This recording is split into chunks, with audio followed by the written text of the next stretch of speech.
Hey, this is Bug Dust. Thanks for joining me for episode 35 of my RimWorld Rich Explorer playthrough. I hope you had a great weekend. And if you joined me on my Sunday stream, thank you very much. I hope you enjoyed it. It was lots of fun. Good fun indeed. Right, so we have rejoined the colonists at the end of the mech hive battle. All the mechs are dead. We've taken a few knocks. Diokas here, who was our most recently joined wild man, he really did shine in combat. He basically kept this centipede tied up in the doorway here so he couldn't fire. He's been knocked down, but he'll get up again and he'll get patched up. We had a few people who who don't have ears now, which is a bit weird. You got Cobra here, who's obviously Mr. Toe, but we've got Porcupine, who's got his left ear destroyed, and Komninos, who's wandering around in a daze, also does not have an ear, which is a bit problematic, although not so much in RimWorld terms. I'm going to leave the bodies here. I could care less for plasteel right now. I'm also going to stop making chem fuel. Chem fuel actually ends up being quite heavy, and as we're caravanning our way away from here and not transport podding, I only want to make a little bit just to sort of take with us. Now, compact machinery, we are going to take all of this. Components are amazing. And the next thing we're going to do is go and knock out the ancient danger here and hopefully get some nice loot. Meanwhile, the tree is up to 9 grass. As soon as it gets to 20 grass, we're going to utilise the Psycast and we're going to get out of here. By then, the rice will have grown, so we can get the rice made, harvested even, and then make some simple meals, because we are running a little short on simple meals. So we need to make those, because I'd rather they eat that than pemmican. In fact, I've actually got them to not eat pemmican at all, so they're currently eating the simple meals instead. I could make some fine meals actually, because we do have some meat coming in. How much meat do we have? 1037. I could actually start making some meat as well as pemmican. That's actually not a bad idea. I'll set that up and then I will be right back. Okay, time has come to open up the ancient danger. What we've done over here very quickly is we've set up a freezer, because the meat's rotting faster than we can cook it, and that's just a terrible waste. We're also starting to make fine meals now. Just one fine meal per day for each of them. And then we're cooking simples, and then we're cooking pemmican. So that's production line is up quite well. Okay, so we're going to open up the ancient danger. Again, I'm not too bothered. I've got more than enough people and Psycasts for this to be not that much of a problem. So let's see what happens. Right, let's slow it down. Let's make sure these guys are selected. Okay, it's just insects. What have we got? We got tech print poison synthesis. That's very interesting. What's that then? You can make venom fangs and venom talon. I've often wondered about this. Never actually used them. Pump venom into the target. I don't know how effective these are, you know, venom fangs. I need to look up, because this could be quite good in melee combat, but I don't know how quickly that poison works. Armor pen 22%. And is it constant damage? Toxic bite, 15 damage, 2 seconds per attack. So it's obviously not it's not residual, it just does it per attack. So can you do it as well as, so if you're wielding a sword and you've got venom fangs, can you do both that? I'll need to look into that. That's quite interesting. So you've got some glitter world, you've got some advanced components, luciferium. Oh my word. Oh yes. Oh wow, what's that? Traits, free wielder. This weapon's persona does not form bonds in a normal way. Anyone can pick up and use it. That is amazing. That is brilliant. Wow. So how does that compare to the monosword we have currently? That's interesting. Okay, let's have a look. So the monosword we have currently is, I'll tell you what we'll do. If we do on the ground as well. It's the persona monosword. So it's, oh, you've got to be kidding me. 100. 100 pen. That is nuts. 2 more damage. I suspect that's probably down to the fact it's excellent rather than normal, rather than the fact it's a persona monosword. But oh wow. 19.24 DPS. So God, that's amazing. That is going to cut through everything like butter. Yes, please. I like that very much. Okay, good. Tempted to maybe start using luciferium. I don't know. Turn something into a super soldier. Although I don't have a good stock of it. So, okay, so what have we got here? We've got 2 big guys. Yeah, this is not going to be an issue. Let's try and draw them out. Here they come. Right, we'll have all the melee fighters up front. Honestly speaking, this is not going to be an issue, I would imagine. Apart from these guys can go to the back.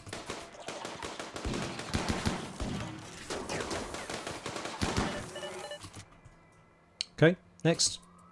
Where you go? Melee attacking cooler. I don't think so. Come back here, boys. Wow. I love that sound of the charge lance. Although, if you could actually hit him would be good. Come on. Really? I've got so many guns. This is absolutely ridiculous. Smack him. Smack him. Everybody smack this thing. Well, that lasted longer than it should have, really. If I'm being quite honest. Alright. Okay. Stage 2. Let's wake up the sleepers. So what I'm going to do, like last time, I'm just going to mob it, because that's just the best way of dealing with this rather than drawing them out. I've got more than enough people to engage every single one of these in melee combat, so they won't get any shots off. And they might actually all tumble out all damaged and bewildered. So let's set up our...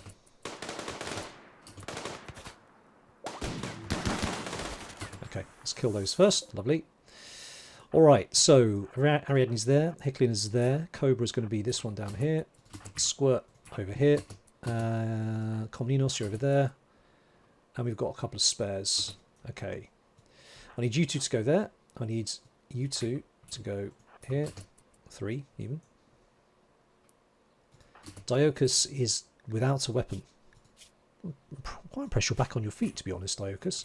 Now, Diocus was melee, wasn't he? Let me give him back his sword that he had. So there it is. He can go off and get that. That's fine. All right. Now, let's see. Is everyone accounted for? Pretty much. I'm going to put you guys in the middle, so there's no friendly fire going on here. Okay, so let's open the Ancient Crypto Sleek Casket.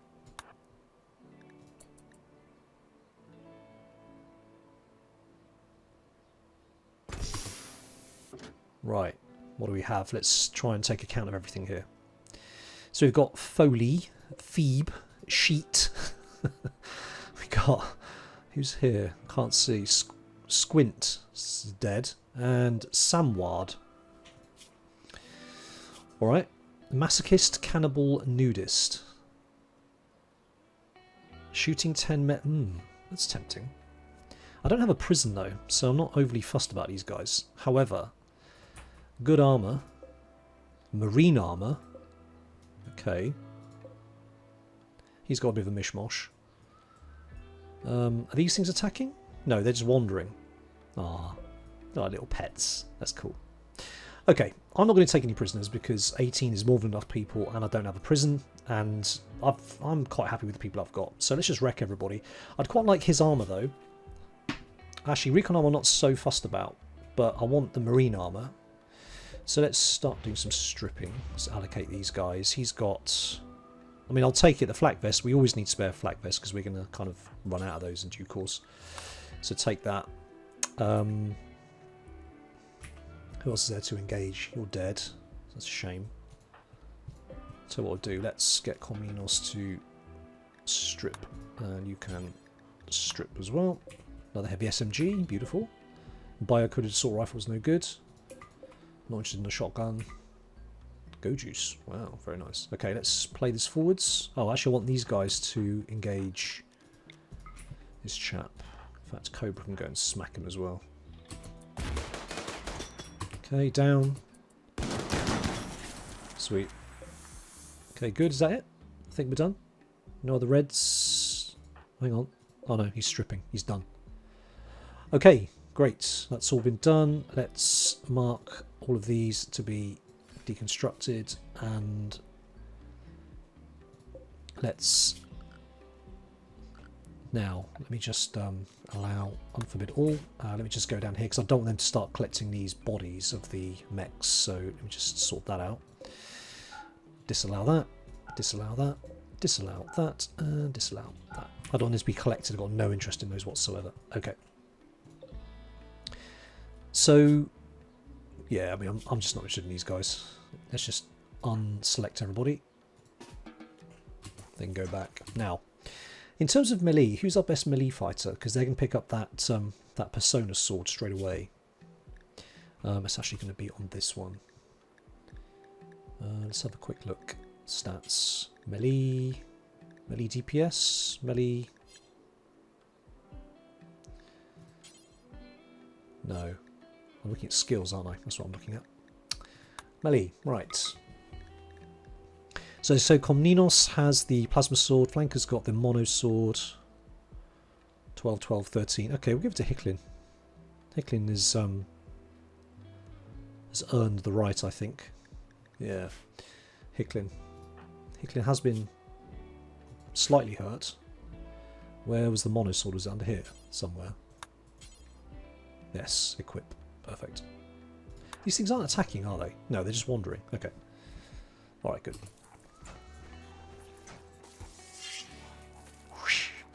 I love that.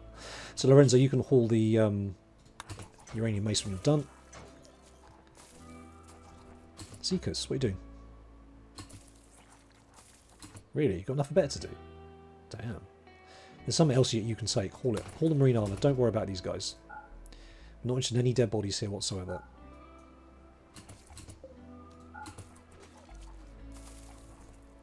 Everyone's busy eating the jelly. I actually thought I disallowed that. Clearly not. Gonna disallow the Lucy. Komninos is hauling the Synthra t-shirt. Yeah, I'm fine with that. We can come back and get the other stuff. It is pretty manky in here though. Ah, tech prints. Yes, now that's a good point. We set up the research bench and then deconstructed it, didn't we? I'm tempted to set up another one so we can just do the research of the tech print. Otherwise we can't do it. All right, I'll get that set up. And then I'll be right back. We are going to do as much as we can. As soon as this rice is done, we are going to make as much pemmican as we can, and then we're going to get off this map. Alright, so we've got 20 grass at the animatory. Scarabria has now done the linking ritual. He's now level 4, and he's gained smoke pop, which is actually quite useful against, well, mech turrets, and also good for just keeping people safe, really. Now, Scarabria, the next thing he's going to do, because he's level 4, is he's going to now go and learn the skip skill, which we've been keeping, side trainer, which is also very, very useful. So we'll have, what, 3 people now as skip? So that's a very useful skill.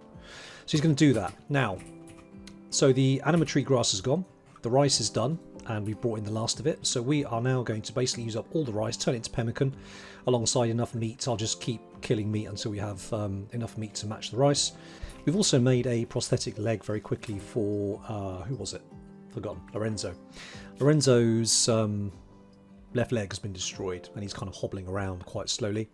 So we've taken the opportunity to make a prosthetic leg for him. Not as good as bionic, but it is better than nothing. And I didn't realise this, but the only difference between the beds and bedrolls in terms of the surgery, in fact there isn't any difference. The only real difference it's going to make is the quality. In this case, excellent. So this is the only excellent bedroll that I have. I was going to make a bed thinking that, oh, it must be better than a bedroll for surgery. Oh, actually it's not. It's just down to the quality of the build. So we're going to make this into the actual surgery spot. We're going to apply Lorenzo. We're going to give him, now what is it? It's his left leg. I'm going to make sure that he's sorted out with that. Install prosthetic leg, left leg. Make sure he's on the good stuff, which we hauled in from the AD. So he's going to have his operation done in the morning. I need to make sure that not just anybody has a go at this. I need to make sure it's actually one of the good doctors. So it needs to be Hicklin, Viana or Orc. So I need to keep an eye on that. Actually, I've just noticed Lorenzo's also had his hand bitten off. You can't replace hands to my knowledge, so I'm tempted to give him a prosthetic arm instead because his manipulation is already horrendous. I don't think that replacing his arm for the hand is going to make much of a difference. I could give him a claw hand or something like that instead, of course, which is an option if I go to the machining table. You've got here a power claw maybe or something like that, but that's not going to improve his manipulation, I don't believe anyway. So I think, or maybe a drill arm, but again, I don't need the mining, I don't need really a power claw or a field hand, and it's not going to improve his manipulation, whereas I think a prosthetic arm might well do. So I'm going to make that. It's not horrendously expensive. I've got tons of components at the moment, so I think that's probably what we're going to do. So operation successful. That was Orc who did it, and we now have a successful prosthetic leg for Lorenzo, which is fantastic. He's catching up with Comninos, who's got 2 prosthetic legs. We need to get some bionics as soon as possible, really. So yeah, Hicklin's just... well, Hicklin has got food poisoning, and he's stoned as well, so the combination of the two makes him... yeah, I think Porcupine needs to just basically... Oh, no, Randolph's on it. Well, there we go. So the great Caravan adventure is on its way again. We've pretty much uninstalled everything we're going to take with us. We've given the instructions for it to be loaded. I've specified these as caravan packing spots, but the animals are not coming inside. I'm actually wondering if that is a zoning thing. Let me have a quick look, because obviously if they can come inside, it'd be very much more useful. Let me just sort that out. It might be a zoning thing, you know, rather than having to go out all the time. Maybe, maybe not. Hard to tell. They seem to be a little bit... oh no, it is working. Donkey 3's got the message. The others haven't. Anyway, we managed to recruit a whole bunch of animals, and we've got just enough animals now to be able to pack all our stuff on. We're going to leave the turrets behind. The turrets really just serve no purpose at the moment, and they're very, very heavy. So forget that for now. So we're going to basically head out of here. We're going to head up to basically just round about here. We can create a spot here, and then we're going to do. We're going to hit this one. And then we're going to hit this one. Then we're going to transport pod considerable distances over here. So this is going to be our sort of transport pod basing area, just round about here-ish. That's the plan. Alright, the caravan's on the map and it's making a move. They'll be stopping very shortly for dinner. I need to keep an eye on this. Basically what I'm doing here is I'm forcing them to eat simple meals and fine meals first. As soon as they start to run out of food, I'll switch over their meal assignation so they can start eating the pemmican. I want the pemmican to last as long as possible, basically. So it's 3.5 days to where we're going. That's fine. I'm not going to make you sit through all of it, but that's basically the plan. We can do some foraging. Not a lot, really, obviously, because we're going across desert. But it'll be on the road, so we'll be through the desert fairly quickly. I've never really noticed this before with caravans, but you can actually see how the caravan movement speed is calculated. And we can see here quite clearly that horses are very much the way to go in terms of making your caravan as fast as possible. Alpacas are quite slow, but they're very, very easy to tame. Horses are not actually that much harder to tame. But we can see here multiply for carried mass, 112%. Terrain movement difficulty, desert's +1, which is relatively straightforward. But winter, because we're in winter now, adds on an extra degree of difficulty, which is a shame. Obviously, sticking to roads is quite important. So, final speed is worked out as being 13.7 tiles a day, which is pretty slow. You'd expect that to be up into the sort of 25, 27, sometimes 30 plus. But it is what it is. We can see the caravan is almost at the spot where it needs to be. And yeah, then I'll be back. Alright, we've arrived, so we are going to settle at this spot. We have picked small hills because we're going to need resources this time. We're going to need a lot of steel and components. We brought components with us, but why not just get out of the ground? Because this is where we're going to build transport pods for the next hop of the journey. Basically, there's no easy roads coming up to this area. I mean, this is quite a distance, and it's the winter, as I explained, so it's going to be quite a long trek. So we're going to kind of push ourselves maybe up to here. I don't know how far 66 is, but it'll put me kind of round about here, which gets me within spitting distance of those two. Then I need to work out what I'm going to do next. I think I'm probably then going to jump over to these three, jump back again, jump over to here, kill these two. Then I have to jump into this one here because obviously it's surrounded by mountains, but yeah, we shall see anyway. So let's settle and let's see what we get. Okay, we've landed. Now, unfortunately, it's an eclipse and it's winter, and I really don't want to be caravanning in the winter, so this is kind of good that we are actually going to use this spot for transport pods. Now, interestingly enough, there are two ancient dangers once more. One there, and there's one here. That's great. Free loot. Everyone likes loot. You get better loot from the ancient dangers than you do from the Empire, which is kind of strange. Now, the trouble is because it's winter, a lot of the juicy mammals are going to be getting off the map, especially the colder it gets, which is a bit of a drag, to be quite honest. So I'm going to have to be a little bit tasty with getting as much meat as I can while I can. So the obvious first spot is going to be this spot here. Again, we're going to do the one room thing. I'm going to have to get this in just a big warehouse ASAP to stop everything deteriorating. So the first thing we're going to do is we're going to get my people. Oh, the other thing, of course, is that a lot of animals, 3 of them are pregnant. They've been getting jiggy on the way, so my my animal retinue is just going to be replicating itself, which is very nice. Again, I'm probably not going to bother with hauling right now, but what I am going to do is going to set up. Oh, that's the other big problem, of course, is that in the winter, all the grass dies. So I may have to feed the animals myself. Bit of a problem, if I'm being honest.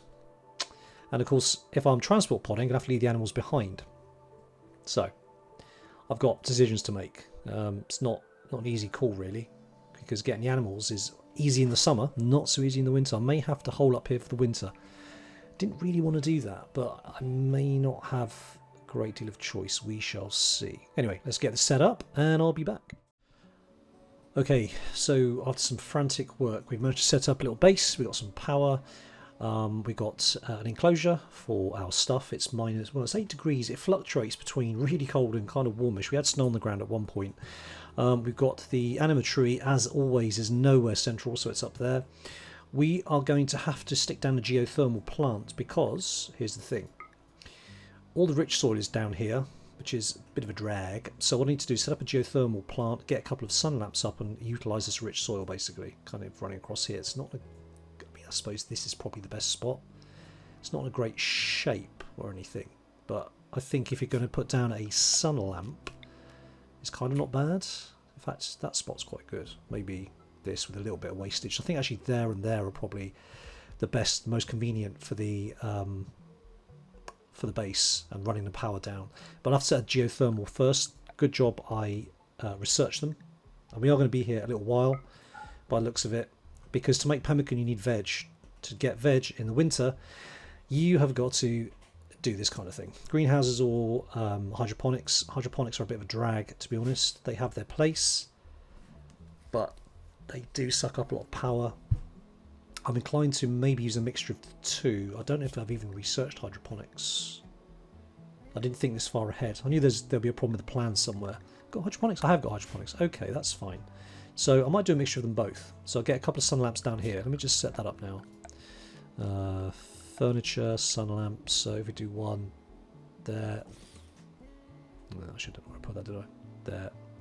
So that's going to go just about there. Okay. Perfect.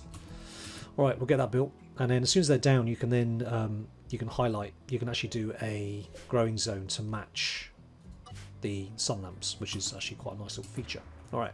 Now, meanwhile, while we do that, we've got 58 components, which is fantastic. So we are going to get a geothermal done and down. We'll put that kind of. What's the problem here? Why is it not letting me do it? What? Oh, it's got to be, of course, it has to be on a steam has to be on a steam geyser, doesn't it? Of course. Right, let's get rid of the overlay. All right, I'll find out. I'll sort it out, and I'll be right back. Well, this is interesting. Manhunter Revenge. A pack of 8 of them. Not to be taken too lightly. Anyway, I'll just scroll out. Probably it's a good time to show you what I've done now.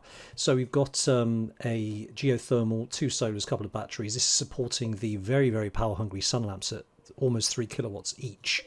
Bearing in mind that one of these puts out 3.6 kilowatts, this will barely support one sun lamp. But a couple of solar generators as well, obviously charge the batteries. The good thing, of course, is that solar generators and sun lamps go hand in hand because they're both only come on in the day and switch off at night. So that actually works really well.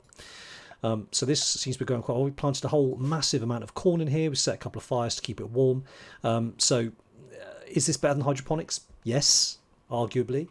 It's a lot more power hungry. These things are ridiculously power hungry, but you can grow a wider range of things than you could with hydroponics, and it's less resource hungry but more power hungry, basically.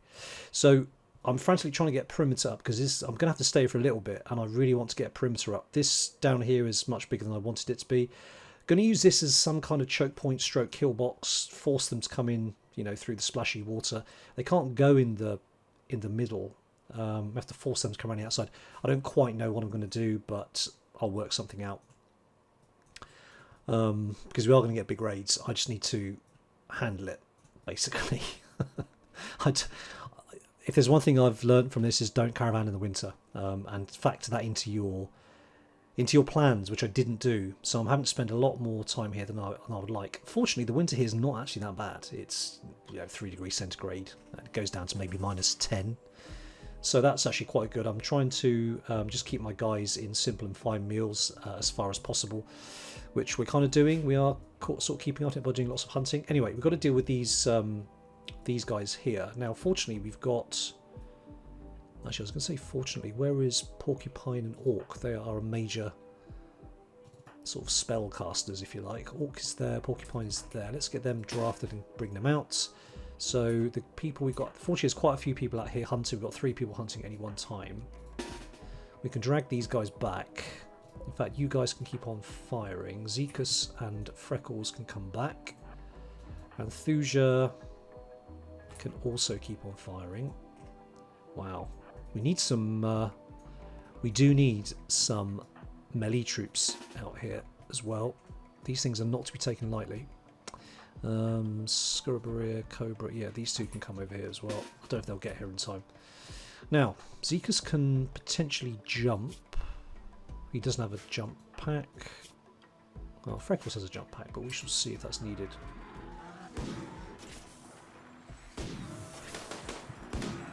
We do with focusing fire, really, if I'm being honest. Let's focus fire. Wow, let me just turn off all the notifications that are going on. Alright, that's one done. Now, we've got any psycast abilities yet. I don't really want to use a lance if I can avoid it. It seems to be pretty pointless. Blinding Pulse could be quite useful. There we go. Alright. Let's bring these guys back. And we're going to bring in the... Alright, so let's get these guys up to here. And we're going to send in the melee troops. Comninos can jump, actually.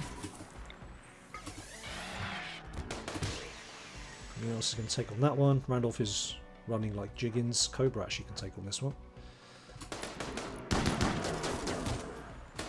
Okay. Looks like Flanker's taking to town.